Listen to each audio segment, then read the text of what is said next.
Ladies and gentlemen, let's for a gaming technical video. Let us discuss DirectX 12 for both the Xbox One and the PC.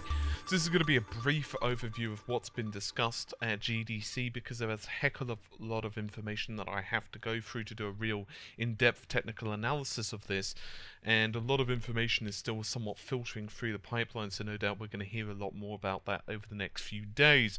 But we are going to talk, however, about some really good news concerning both the PC platform as well as the Xbox in terms of not only performance but porting and much more besides. So let's just get right into it. So I'm sure some of you might have been aware of the discussions concerning DirectX 12 for the Xbox One and the PC. Unless you've been living under a rock, you've most likely heard about AMD's solution to low-level optimizations for the PC Mantle, and you've no doubt as well heard that there's been rumours floating about the internet concerning the Xbox One and exactly what's going to be happening concerning DirectX 12. Well, Microsoft have confirmed that we're going to be seeing DX12 in holiday 2015. So, not really any idea whether it's going to be on Windows 7 yet. And there's going to be much better power efficiency, so in theory batteries won't die and so on and so forth, and it's also going to support a plethora of different GPUs. We'll go more into that in just a moment though. Now supposedly we're going to be seeing better performance increases for Xbox One in pretty much most of the games. Now, I'm not sure how many of you are familiar with DirectX 11, and I'm probably going to be doing a much more in-depth video in the next few days or so, just to kind of catch us all up to the same hymn sheet, so to speak. But effectively speaking, DX12 is going to be a large improvement for multiple reasons.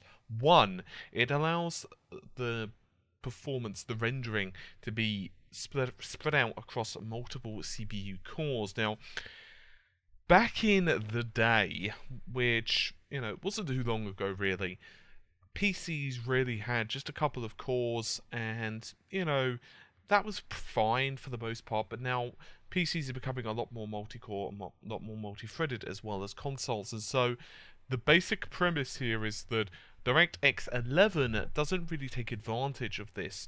What it does is basically put a lot of the rendering work on one core, and so if that core sort of stutters or maybe doesn't have full optimization or whatever, multiple different issues, then you're pretty screwed. But the CPU utilization is apparently down about 50% on DX12, which is pretty huge. Now, I'd like to reiterate that doesn't necessarily mean we're going to be getting 50% extra performance on the Xbox One. That's important to remember. Now, there are multiple reasons for this, but effectively it's what's known as CPU versus GPU bound. GPU bound is basically where the CPU could work. The CPU could be 3,000 times more powerful. It's irrelevant. The GPU just simply cannot basically it can't render any faster than what it is, right?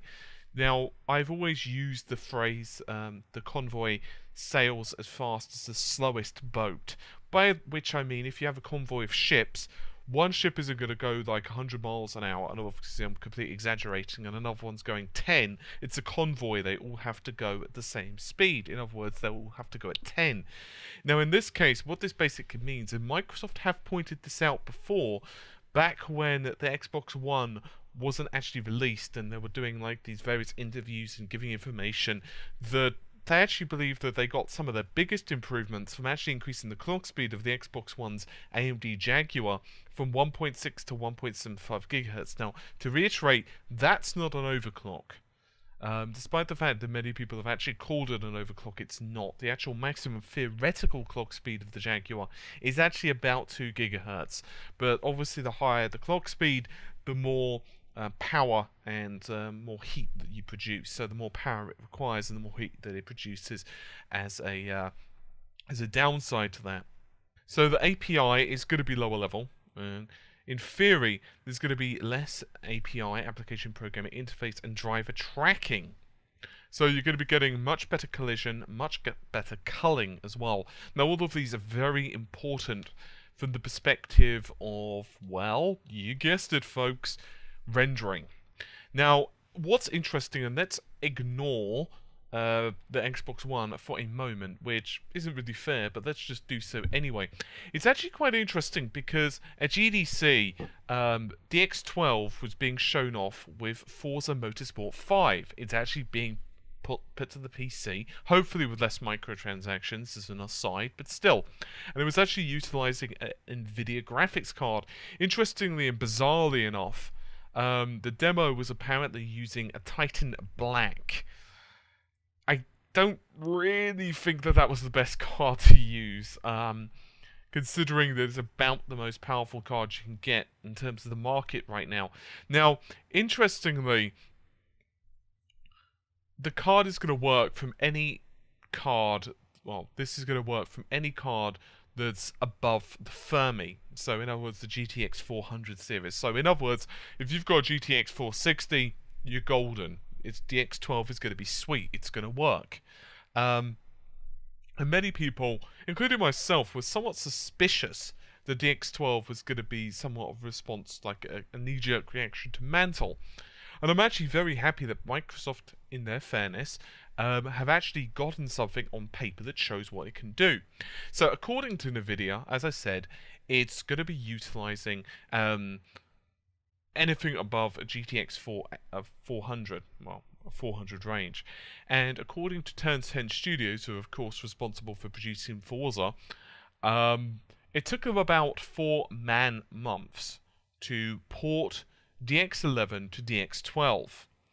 And that's pretty impressive, to be honest with you. Now, I've mentioned multiple times the performance difference between graphics and GPU hardware. It's actually pretty prolific. One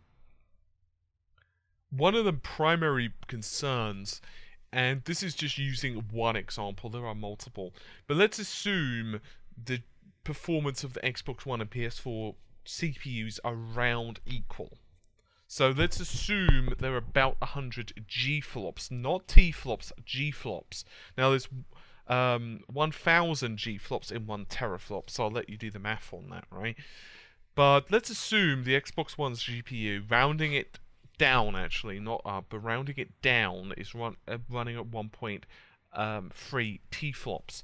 So there's a massive disparity between the CPU and the GPU.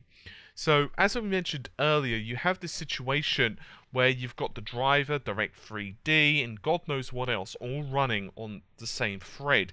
And that's not that good, really, for milliseconds of rendering, because then you start to get a lot of latency, because that thread is effectively doing a hell of a lot of different things. So, the basic premise here is that single-core performance hasn't really improved that much. Alright? There have been some improvements here and there. Since like the original i5s came out, there were some improvements. But certainly since like Sandy Bridge, for example, if we're discussing like the Intel architecture, there have been, you know, some improvements, like 10%, 12%, something like that, but not massive. There have been improvements on multi-threading. And obviously we've got like hyper-threading, which isn't a new innovation or anything like that, but a lot of CPUs now, of course, are hyper-threaded. We've got AMD CPUs, which are like, you know, 4, 6, 8 cores. Intel, of course, are releasing their new Haswell E's, which are going to be like 8 cores as well. Not that there haven't been like 8-core CPUs anyway, but still, my point being that the performance levels are going up like 10% per core, which isn't that much, but we're getting a lot more multi-threaded. But unfortunately, DX11 previously has really pulled that back. Mantle, in that respect, has been very similar. 3D Mark, the benchmark, was actually ported by Microsoft onto DX12, and they claim it was about 50% improvement over previously. So in theory, it's going to be very interesting, because as far as my understanding goes regarding the Xbox One and its DirectX 11 API, Microsoft have said multiple times it's very close to the PC version. They've just basically trimmed away the excess fat. So in other words, anything that was not conducive to performance of the console. So let's assume it was discussing something that was purely for the PC architecture.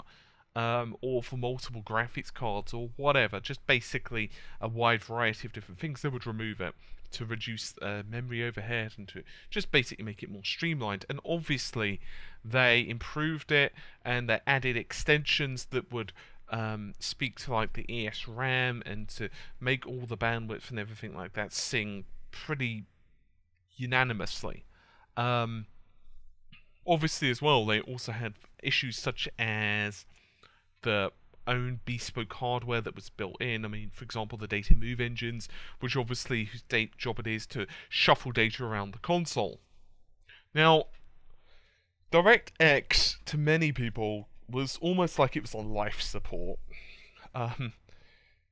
You had Mantle that was being somewhat spearheaded by the PS4 in many ways. I mean, there's been a bit of confusion and a little bit of argument regarding that, but many would argue that there are certainly a lot of inspiration from Mantle from the PS4.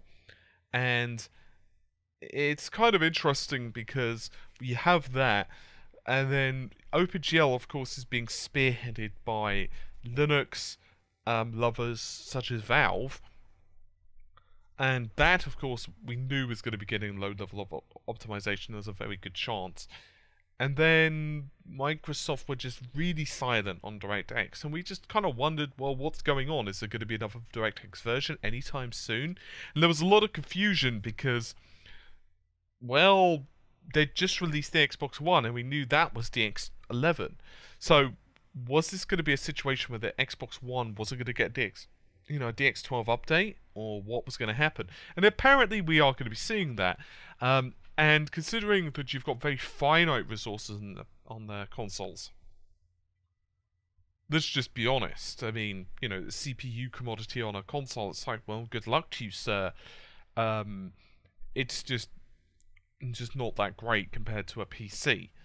We've discussed that heavily before. So here's the thing. How much performance extra are we going to be getting? Unknown. I'll just be totally and utterly upfront with you guys. I'm going to be doing a lot of analysis over this next few weeks anyway. So there's going to be a lot more information, no doubt, released by Microsoft, which is a good thing. They seem to be fairly upfront about this. But I feel that it's definitely going to improve things from the perspective of console gamers and PC gamers. It means, in theory, we're going to be getting much better ports on the PC. I'm kind of curious how it's all going to fit in terms of the landscape. I've mentioned that I feel something big is going to be happening. I've said this for the last couple of weeks, and I'm not just saying that. I feel that there is a change in the air for the PC. And I'm not just saying that because I like the PC platform. I clearly feel that the market is shifting and the perspectives and the ideas that developers have had towards the PC seems to be changing somewhat, and there definitely seems to be some improvements to things that have been really just huge thorns in the side of the PC. I mean, we've discussed draw calls and other bits and pieces before, so I'm certainly not going to cover the same topic over and over again. But efficiency is like the big issue with the PC. I mean, classically, what do you do if you can't run a game on the PC? You'll upgrade. And, despite the fact that the CryEngine, the original Crysis, has spawned all the memes about, can it run Crysis? When you actually look at Crysis 1, the original Crysis, and it looks beautiful now, that's the thing. It does look great. But it wasn't optimized as well as maybe it could have been. And you could tell that because if you look at the frame rate that you get in Crysis 1, it's not hugely worse. It's not hugely better than Crysis 3 at maximum settings. Now, there are some arguments to say, well, that's because consoles have held PC gaming back, and I would agree 100%. I mean, when Crysis 1 was released, the Xbox 360 and so on were just kind of taking off, and certainly the consoles have somewhat held the PC back. Crysis 3 was just being held back because of console development, and we know this. And to be honest, the PS4 and the Xbox One are also being held back because of legacy, because of Xbox 360 and PS3 as well. But even so, obviously there wasn't optimization issues, and this is going to improve. So what's going to happen? Hopefully Mantle doesn't, fall over, because I honestly believe it could be pretty impressive. Interestingly enough, in theory, it could still be slightly better performing, especially for AMD owners. It's also been confirmed, by the way, the CryEngine is now going to be supporting Mantle as well. So I'm not really sure that's what's going on there. Obviously, just because an engine can support it, it doesn't mean that a game is going to support it. You see what I'm saying? It's like the game has to be developed and improved to, to function. So, yeah.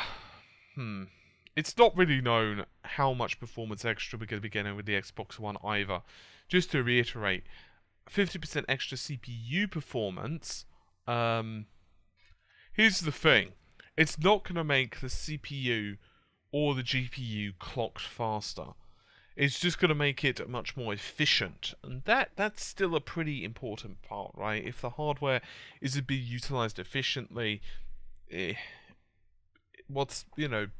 just wasting specs. But at the same time, of course, there is that still massive gulf between the PS4 and Xbox One in terms of raw GPU performance. So hopefully it'll improve the stability in terms of the frame rate of the games, it'll improve rendering, it'll improve PC as well. So I'm all for it. So let us see what happens, my friends. Anyway, I hope you guys have enjoyed it. I'll see you soon. Take care. Bye for now.